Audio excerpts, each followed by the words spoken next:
Hey, this is 5.6 Law of Cosines, and we've got some formulas right here. And here's our standard. I'll be back in just a sec. Yeah, he's bailing on us for a little bit. That's okay.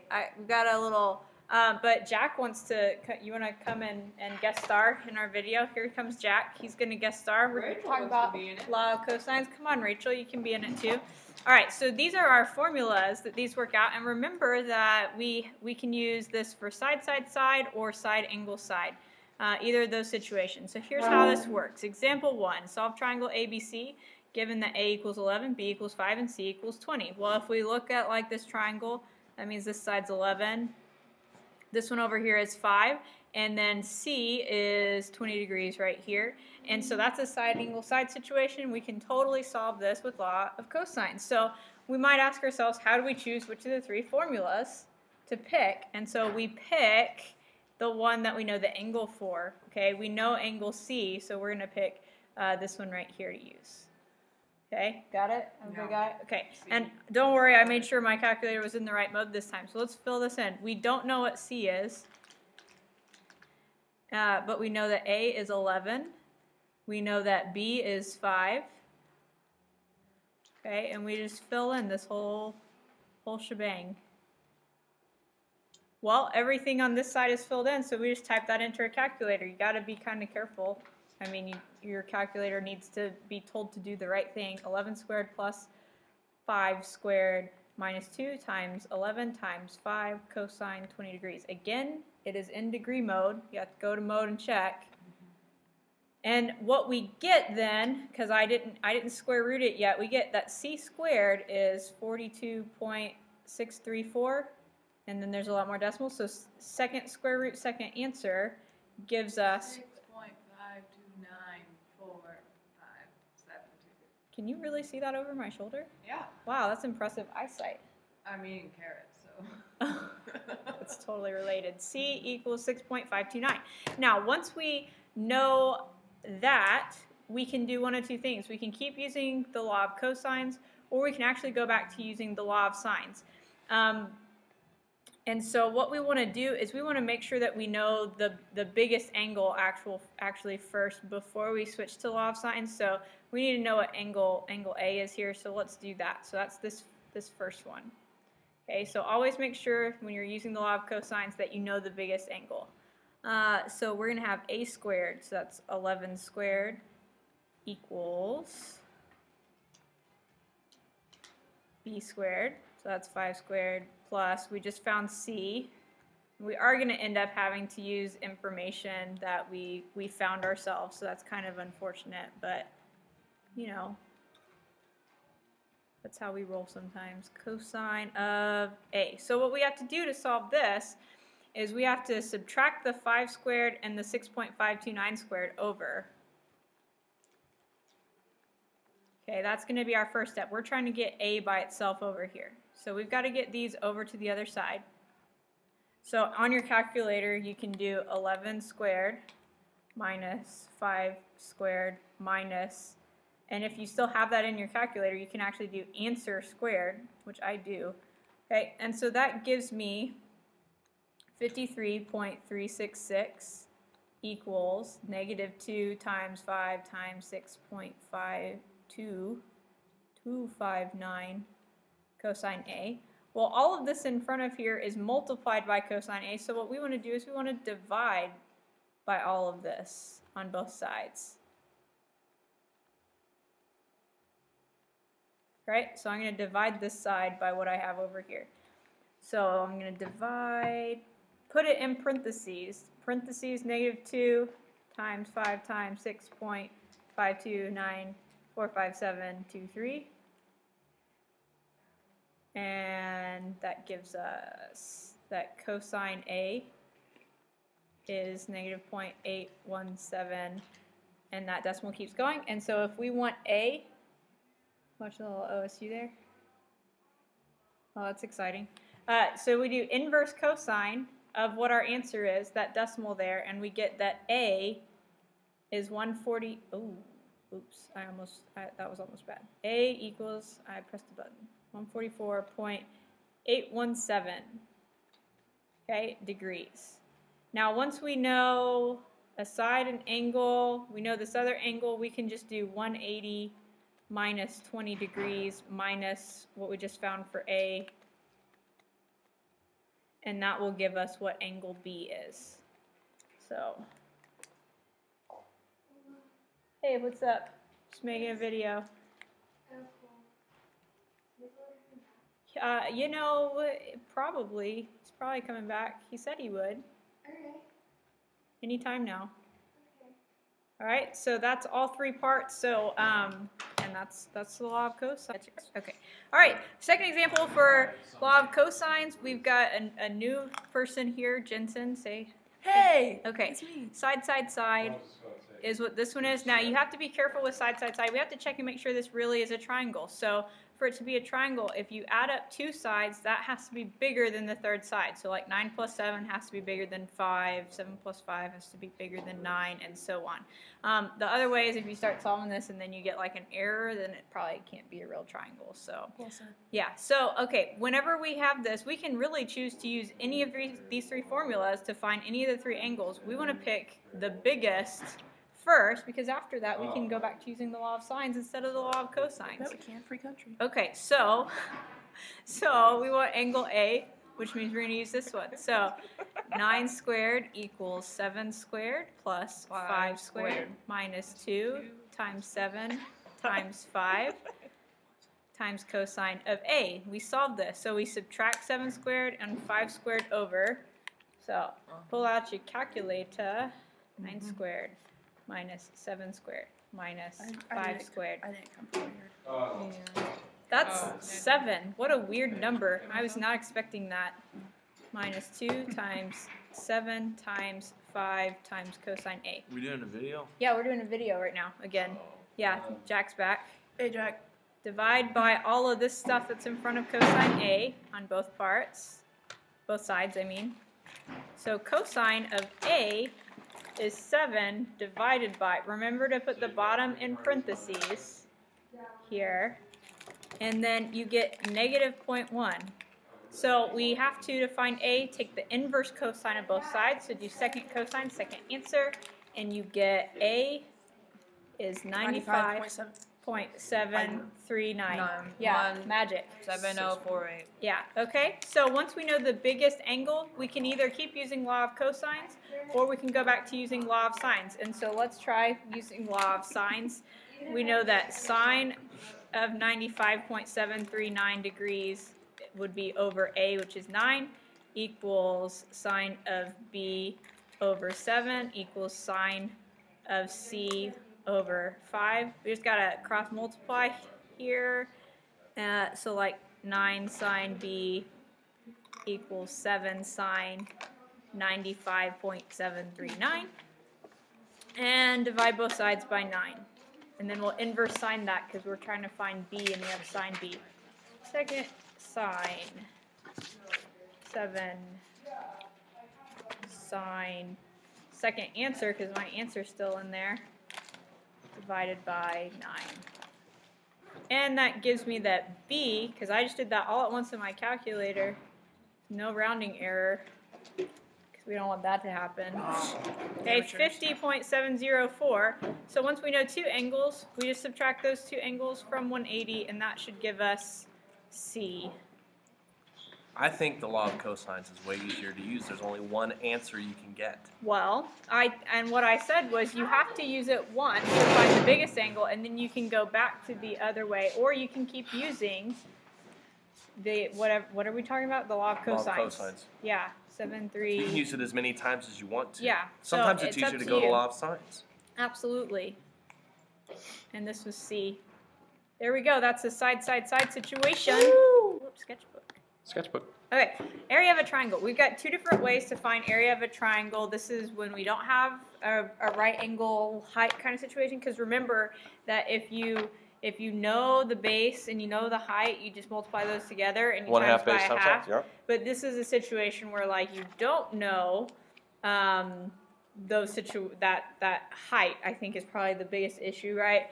And so you could use law of sines or law of cosines and find the base and the height if you needed to, or you can just use one of these 2 formulas that we've got going on. So this first one, what happens is you'll basically know side angle side. Right. I think it's the situation going on, and you do 1/2 of the sides multiplied together times sine of the angle, and they just wrote it like you would just use one of these, like this. They're all is a equal. formula. They're all equal. Or yeah, this, they all go to the same thing. Or this, like you wouldn't use all three. Right. You're only gonna know like little b, little c, big A, right. or little a, little c. Basically, you're looking at the sides and the angle in between. Right. And so they just gave you every possible combo. A more general and wordy way of saying it would be 1/2 times the side times the other side times sine of the angle. You know, if you wanted just one formula for it all, there you go. Yeah. Yeah, that's it. That's what you do. So. Bingo. All right, so we're on example 3. We're kind of getting complicated with this. Oh, yeah. Because, I mean, if we just told you a side and an angle, that would be way too easy. Yeah. By the way, I think that's an excellent octagon inside of a circle, by the way. Did you make fits that? Perfect. Yeah, drew it by hand. I doubt that it's by hand, but by computer. Why would you doubt that? Because I know you.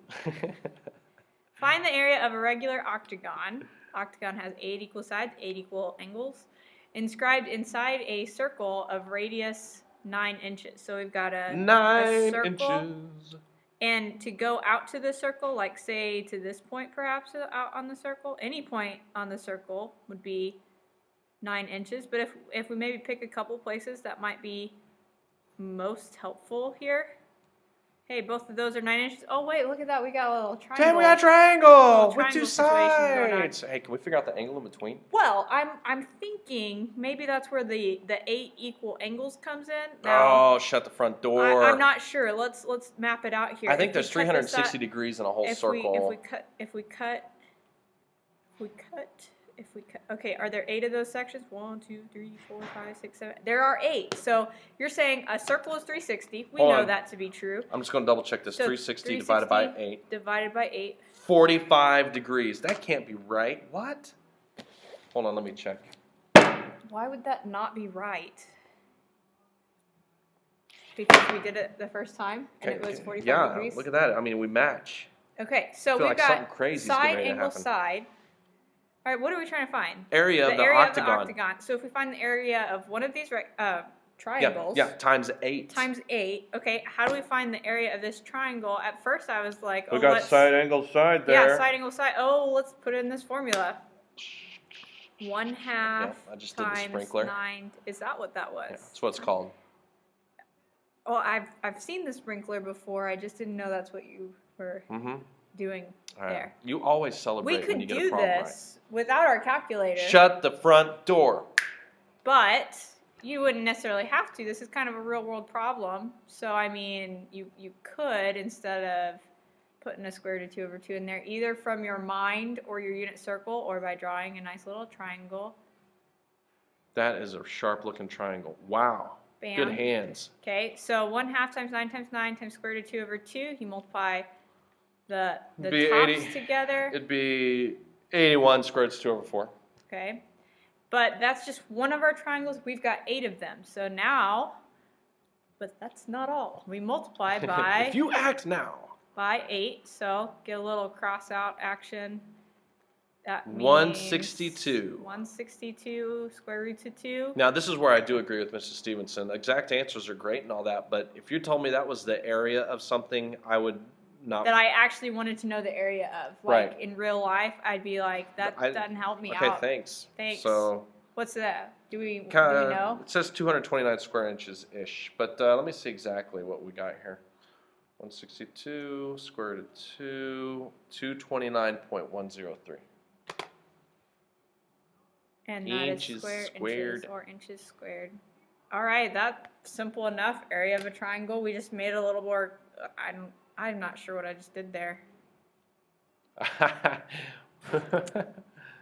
Okay. All right. So next example 4. Now we've got a different formula. This is for Heron's formula. I thought it was Heron. But whatever, okay. This is for a side situation. Yep. And so what we want to do here is we multiply by 3. No, we're not going to multiply by 3. What they do is they give us the 3 sides, like A, B, and C. So you have to find this number S, which is all the sides added together divided by 2. It's called like a semi-perimeter, I think, is the official. Something like that. Official Yeah, word, like yeah. because that would be half the perimeter, and Right. semi means half. That Yeah. makes sense. Oh no! Look at that little. Woo. Nobody pay attention to the typo. Okay, so that's square, and then you square root that number S you came up with times S minus one side, S minus the next side, S minus the next side. That gives you the area of the thing, and that's easier than like solving. You have to solve a bunch of the triangle otherwise. Man. Yeah, tons. And find the height. So I also want to reiterate from earlier that it does matter like what these sides are because we may not have a triangle. And if you don't have a triangle, you don't have area of a triangle. That's for sure. Right, and so to be a triangle, 2 of your sides added together always have to be bigger than the third side. Every time without fail. Yeah. Bigger, greater than or equal to, I guess, because no, greater Pretty than. sure greater than. Okay, sorry, I was thinking of the Pythagorean theorem, but never mind. Okay, so like 13 plus 15, that's greater than 18. 15 plus 18, that's greater than 13. 13 plus 18, greater than 15. Works. Really easy to check. It should be, I would hope it'd be kind of obvious if one didn't work. Like you should get numbers that are pretty far apart though. Like 1, 2, 4, and 12. 1, 8, and 10. Yeah. You know, like 1 plus 8 is 9, that's less than 10. That doesn't work. So we're ready to do this. So let's find S. Did you already find it? I'm in the process. You're going to Okay. get 46 on the top. Divide it by 2. Yep. And you get, that's 23. That is 23. Okay. That's some good math right there. Okay, and then we just plug it into our formula here. So we're going to do 23 times 23 minus, and it doesn't matter which one is A, B, and C here. It doesn't. Just as long make as sure you get use them all. yeah. It's like we both know math. We like totally just almost said the same thing at the same time. You know, geniuses, great minds think alike, and one of us at least has a great mind. Did you just point at me? That's so nice of you. You're the only one working on a math masters. I'm not that smart. It's not really about. Never mind. Let's not totally talk about about this smarty on the pants. internet. 95.917.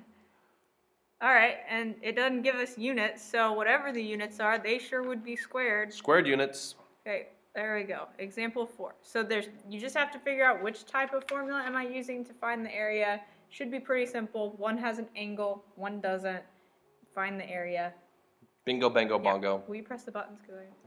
Example 5. Bases on a baseball diamond. Now, I myself am not a particular fan of the old national pastime. Are you telling me about baseball? Yeah, that's the national pastime, Mrs. Stevenson. Did you know that?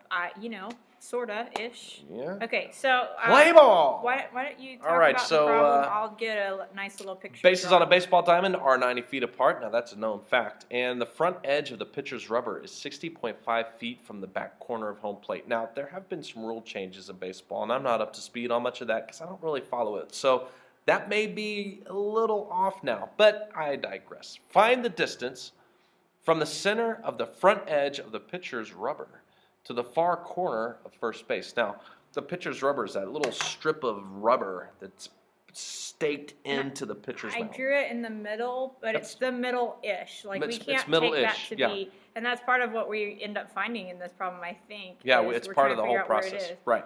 So we want to find the distance from the center of the front edge of this pitcher's rubber to the far corner of first base. So from here to here? Yeah, basically from there to the corner of that.